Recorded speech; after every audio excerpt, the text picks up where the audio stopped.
New دلی کے ایک سکھ گردوارے میں ہربانس سنگھ شکرانہ ادا کرنے کے لیے عبادت کر رہے ہیں۔ افغانستان جہاں ان کا خاندان کئی نسلوں سے آباد تھا، اسے چھوڑنے کے بعد سے یہ جگہ اب ان کا عارضی ٹھکانہ ہے۔ ہم اپنے گھر دکانیں چھوڑ کر اپنی جانیں بچانے کے لیے خالی ہاتھ چلے آئے ہیں۔ وہاں حالات انتہائی خراب ہیں۔ ہربانس سنگھ اور ان کے بیٹے افغانستان میں مقیم چند سو سکھوں میں شامل تھے جب طالبان نے گزشتہ سال اقتدار پر قبضہ کیا۔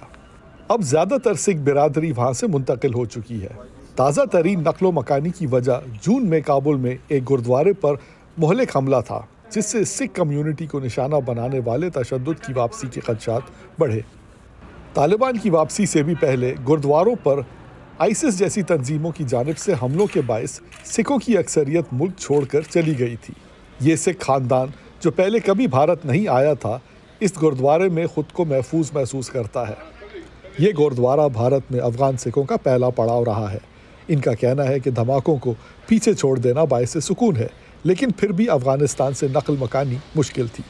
ہمارے وہاں پر گردوارے ہیں اور چشمہ صاحب تھا، جو سروور صاحب تھا گرو نانک صاحب جی کا، ہم وہاں پر میلے پر جا رہے تھے، پرماشی پر جو ہمارے اور ویساکھی پر ہمارے میلے ہوتے تھے، اس کو یاد ہماری آتی ہے، بہت ہمارا دل من دکھتا ہے۔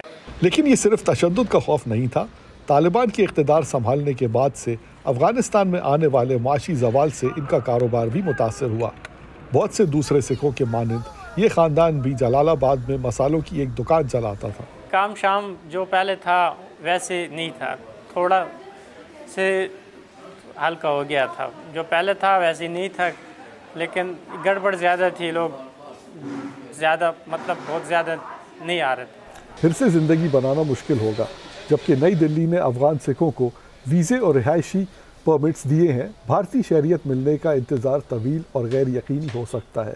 30 سال پہلے افغانستان چھوڑنے والے پرتاپ سنگھ کے مطابق اس سے ان کے لیے ایک الجھن پیدا ہو چکی ہے۔ افغانستان میں یہ کہتے تھے کہ آپ انڈین ہو، ہندوستانی ہو، اب ادھر آ گئے تو یہ کہنا افغانی، ہم لوگ کہاں گرائے، ہم کچھ پتہ نہیں کہ ہم لوگ کہاں جائیں گے اور کیا کریں گے۔ جو لوگ حال ہی میں بھاگ کر بھارت آئے ہیں، وہ ایک نئی زندگی شروع کرنے کی جد و جہد کر رہے ہیں۔ اور نہ ان کے بچے اچھی لیول پہ پڑھائی کر سکتے ہیں، نہ ان کے پاس کوئی آدھار کارڈ ہے یا پین کارڈ ہے کہ وہ اپنا کام کرے اور بینک اکاؤنٹ کھلوا لے، ایسا کچھ سود ان کے پاس نہیں ہے۔ یہ آج بھی پریشانی میں جی رہے ہیں، کوئی فٹلی لگا رہا ہے، کوئی بالے بکوڑی بیچ رہا ہے۔ اور نیا آنے والا یہ سکھ خاندان جانتا ہے کہ آگے کا سفر مشکل ہوگا۔ انجنا پسریچا کے ساتھ Abdul Aziz Khan, voice of America.